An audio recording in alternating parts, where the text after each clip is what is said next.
ஓம் சாந்தி. பாபா சொல்கிறாரு, இன்னைக்கு முரளி 18 ரொம்ப முக்கியமான பாயிண்ட். அதாவது தேகத்தை மறந்து, தேக உணர்வை மறந்து, தன் ஆத்மான உணர்ந்து பாபாவை நம்ம நினைவு பண்ணணும். சரிங்களா? ஏன்னா ஆத்மா ஜோதி அப்படிங்கிறது எரிஞ்சுட்டே இருக்கணும். அப்போ தான் பாபாவோட நினைவு நமக்கு வரும். பாபாவோட நினைவு வரும் பொழுது நம்மளோட சோல் கான்ஷியஸ் ப்ராக்டிஸ் பண்ணும்போது நம்ம ஆத்மாவில் இருக்கக்கூடிய பாவங்கள் அழியும். ஏன்னா நம்ம பாபாவை நினைக்கணும் அப்படின்னாலே ஆத்மா உணர்வு வரணும். ஆத்மா உணர்வு வரும் பொழுது தான் நமக்கு இந்த 9 கிரகங்களோட அந்த தாக்குதல் ஏற்படாது. ஸோ 9 பிளானட்ஸோட தாக்குதல், ஜாதகம், அஸ்ட்ராலஜி, இது எல்லாமே எப்போ தாக்குதல் ஏற்படும் அப்படின்னா, எப்போ அந்த அட்டாக் ஆகும்னா பாடி கான்ஷியஸில் இருக்கும்போது. சோல் கான்ஷியஸில் இருக்கிறச்ச நமக்கு அந்த அட்டாக் ஆகாது. சரிங்களா? அதனால தான் சொல்லப்படுது ஆத்மா அப்படிங்கிற அந்த பயிற்சியை நீங்கள் அதிகமாக எடுக்கணும் அப்படின்னு சொல்லிட்டு. ஸோ ஜோதியாக யாரும் கலக்கிறது கிடையாது. ஆத்மாங்கிற ஜோதி பாபாவை நினைவு பண்ணும் பொழுது நம்மளோட பாவங்கள் அப்படிங்கிறது அழியுது. ஸோ இந்த பாவத்துக்கு ஆக்சுவலாக காரணம் மகாசத்ரு அப்படிங்கிறது காமம். ஓகேங்களா? காமம் அப்படிங்கிறது மகா எதிரி. இதுதான் ஞானம் யோகத்துக்கு மிகவும் தடையாக இருக்குது. ஸோ இந்த காமத்தினால எரிந்து தேக உணர்வில் நம்ம எல்லாருமே ரொம்ப கருப்பாக அசிங்கமாயிட்டோம். பாபா இப்போது நம்ம மீது ஞான மலையை பொழிந்து நம்ம ஆத்மா சதோ பிரதானமாக ரொம்ப அழகான தேவதையாக ஃபரிஷ்தாவாக ஏஞ்சலாக பாபா மாற்றிட்டுருக்காரு. ஸோ இந்த மாதிரி ப்ராசஸ் போயிட்டுருக்கிறச்ச நம்ம மறுபடியும் மீண்டும் போய் காமத்தில் விழக்கூடாது. காம உணர்வுகள் உடல் மூலியமாகவும் மனசு மூலியமாகவும் நமக்கு வரக்கூடாது. ஸோ ஞானம் யோகத்தில் அதிகமான கவனம் கொடுக்கும் பொழுது நம்மளோட பாவங்கள் எரியுது. ஏன்னா தேக உணர்வுகளை தூண்டக்கூடிய காமத்தை எரித்தால் மட்டுமே அனைத்து விகாரங்களையும் நம்மளால் ஜெயிக்க முடியும். ஸோ விகாரங்கள் ஆக்சுவலாக பார்த்தீங்க அப்படின்னா, விகாரம் வந்துடுச்சு அப்படிங்கிற அந்த காரணத்தால் நம்ம சொர்க்கத்துலேருந்து நரகத்துக்கு நம்ம மூலியமாக தான் மாற்றம் ஏற்பட்டிருக்கு. ஸோ நம்ம தான் பாவ காரியத்தை ஸ்டார்ட் பண்ணியிருக்கோம். ஸோ நம்ம தான் என்ன பண்ணணும், மீண்டும் இந்த பழைய உலகத்தை முடிக்கணும்.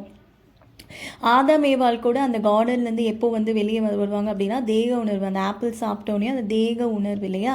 ஸோ அந்த தேக உணர்வு அப்படிங்கிறது வரும் பொழுது அவங்க சொர்க்கத்துலேருந்து வெளியே வந்துட்டாங்க. ஸோ அதே மாதிரி தான் தேக உணர்வு ஆண் பெண் அப்படிங்கிற அந்த கவர்ச்சி ஏற்படும் பொழுது சொர்க்கம் முடிந்து நமக்கு நரகமாக ஸ்டார்ட் ஆகுது துவாபர யுகம். பக்தி மார்க்கம் ஆக்சுவலாக பார்த்தீங்க அப்படின்னா, நீங்கள் நிறைய செலவு பண்ணி உங்கள் டைமை எனர்ஜி எல்லாம் வேஸ்ட் பண்ணிட்டீங்க. ஞான மார்க்கத்தில் அப்படி கிடையாது. பக்தினாலே அலைன்னு அலையணும். ஞானம் அப்படிங்கிறது ஒரு இடத்துல உட்காந்து உங்களை ஆத்மான்னு உணர்ந்து பாபாவை நினைச்சாலே உங்களுக்கு அந்த டோப்போமைன் சொரக்க ஆரம்பிக்கும், அந்த சுகம் கிடைக்கும். ஸோ பக்தியில் நீங்கள் அங்கே இங்கேயும் போய் பூஜை சன்ஸ்காரங்கள் பண்ணி அந்த பரிகாரங்கள் பண்ணி அந்த வேண்டுதல் நிறைவேற்றினா உங்களுக்கு ஒரு கம்மியான டோப்போமைன் ஓப்பன் ஆகும். ஆனால் ஞான மார்க்கத்தில் உட்கார்ந்த இடத்துலேருந்து அந்த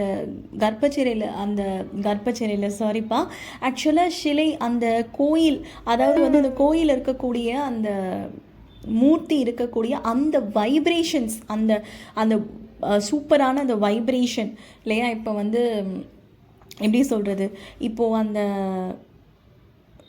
சிவன் அம்மன் சிலையெல்லாம் உள்ளே வச்சு பூஜை பண்ணக்கூடிய அந்த கலசத்துக்கு கீழே சிலை இருக்கும். அங்கே பிராமின்ஸ் போகக்கூடாது. அந்த இடத்துல இருக்கக்கூடிய வைப்ரேஷன்ஸ் நம்ம வீட்டில் உட்கார்ந்துட்டே அதை ஈர்க்க முடியும், அனுபவம் செய்ய முடியும். அதனால தான் ஞான மார்க்கம் பெஸ்ட்டுன்றார் பாபா. ஸோ மனிதனிலிருந்து தேவதை ஆக்கக்கூடிய மந்திர ஜாலம் ஆக்சுவலாக பாபா தான் பண்ணுறாரு.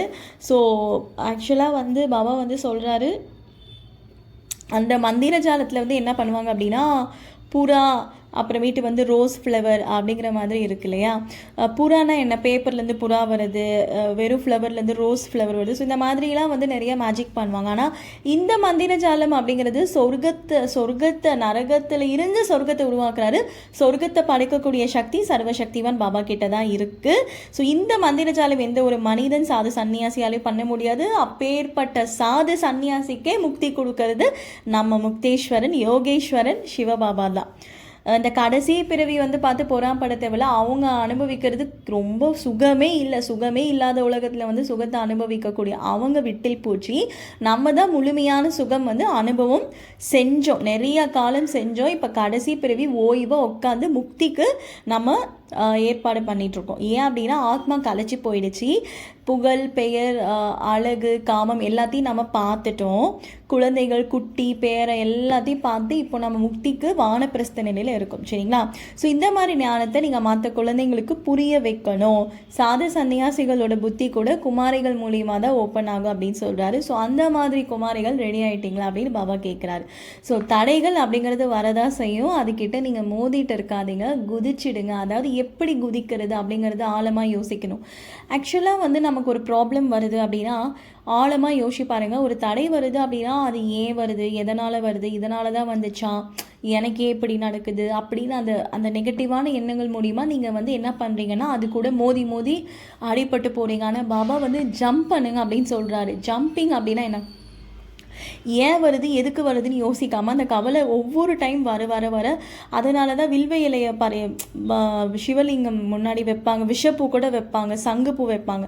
ஆனால் விஷ்ணுக்கு அப்படி கிடையாது. அவர் அலங்கார பிரியர் இல்லையா? அலங்கார ரொம்ப ஃபர்ஸ்ட் கிளாஸான பூ தான் திருப்பதியில் வந்து வைப்பாங்க. ஆனால் வந்து இங்கே சிவன் முன்னாடி ஆக்சுவலாக வந்து எந்த மாதிரி பூ வைப்பாங்க அப்படின்னா இந்த மாதிரி பூ தான், விஷப்பூ, இந்த மாதிரிலாம் சங்குப்பூ. ஏன்னா நமக்கு ஒவ்வொரு வாட்டியும் நெகட்டிவ் எண்ணங்கள் வரும்போது பக்கத்துலேயே ஒரு பாக்கெட் டைரி வச்சுக்கணும். அது ஒரு 3 நாள் 4 நாள் கழித்து கிழிச்சு நீங்கள் மொட்டை மாடியில் எரிக்கலாம், இல்லை பக்கத்தில் தோட்டத்தில் கூட போய் நீங்கள் எரிக்கலாம். ஸோ இல்லைனா குப்பைத்தொட்டியில் கூட நீங்கள் அதை வந்து போட்டுடலாம். சரிங்களா? ஆனால் குப்பைத்தொட்டியில் போடக்கூடாதுப்பா, பெஸ்ட்டு எரிச்சிருங்க, இல்லைனா மண்ணில் புதைச்சிருங்க. அதை நான் வேறு ஒரு ஆடியோவில் சொல்கிறேன் அது எப்படி பண்ணணும் அப்படின்னு சொல்லிட்டு. நீங்கள் என்ன பண்ணணும் அப்படின்னு வந்து பார்த்தீங்க அப்படின்னா அந்த மாதிரி நெகட்டிவான எண்ணங்கள் வரும்பொழுது எப்பயுமே ஒரு குட்டி பாக்கெட் டைரி, குட்டி பென் அமேசானில் விற்கிது, அது எப்பயுமே நீங்கள் உங்கள் பாக்கெட்டில், ஹேண்ட்பேக்கில், பெண்களாக இருந்தால் வச்சுக்கோங்க. இது எழுதிட்டு பாபாவுக்கு கொடுத்துட்டே இருக்கும் பொழுது அந்த கவலையற்ற மகாராஜா நிச்சய புத்தி, நேற்று கூட அதான் பாபா சொல்லியிருந்தார், நிச்சய புத்தி கவலையற்ற மகாராஜா நீங்கள் ஆகணும் அப்படின்னு சொல்லிட்டு. அப்போ நீங்கள் ஜம்பிங்னா என்ன அர்த்தம் அப்படின்னா, ஜம்பிங் அப்படின்னா அதை நீங்கள் வந்து பாபா கிட்ட கொடுத்துடணும். பாபா இது உன்னுடையது, என்னுடையது இல்லை. ஸோ அப்போ மனசு ரொம்ப லேஸ் ஆகும். அப்போ பிரச்சனைகள் வந்து எப்படி நம்ம ஜம்ப், அது பேர் தான் ஹை ஜம்ப். சோல் கான்ஷியஸ்லேருந்து பாபா கிட்ட கொடுக்கணும். அப்போது நமக்கு ஹை ஜம்ப்பு, நம்ம அதை பற்றி யோசிக்கக்கூடாது. இதுக்கு பேர் தான் திரிகால தரிசி ஞானமுள்ள குழந்தைகள் பண்ணது அடையாளம். ஆக்சுவலாக வந்து பார்த்தீங்க அப்படின்னா எல்லாமே பாபாவுடையது, என்னுடையது எதுவும் கிடையாது. ஸோ மகிழ்ச்சியாக இருந்து மற்றவர்களை நம்ம மகிழ்ச்சி பார்த்துடும். ஸோ இந்த உலகத்தை, உடலை மறந்து ஆத்மான்னு உணரும் பொழுது கிடைக்கக்கூடிய அந்த ஒரு மன அமைதி தான் உலகத்திலே பெரிய சந்தோஷம். பயப்படாதீங்க, பாபா நம்ம சர்வசக்திவான் கூட இருக்காது. பயம்தான் இங்கே எதுவும் வேலைக்காகாது. மாயா அப்படி தான் வரும். தைரியத்தோட, நிச்சய புத்தியோட, ஆடாத அசையாத மகாவீர் ஆத்மாக்களுக்கு பாபா வந்து நமஸ்தே சொல்கிறார். ஓம் சாந்தி.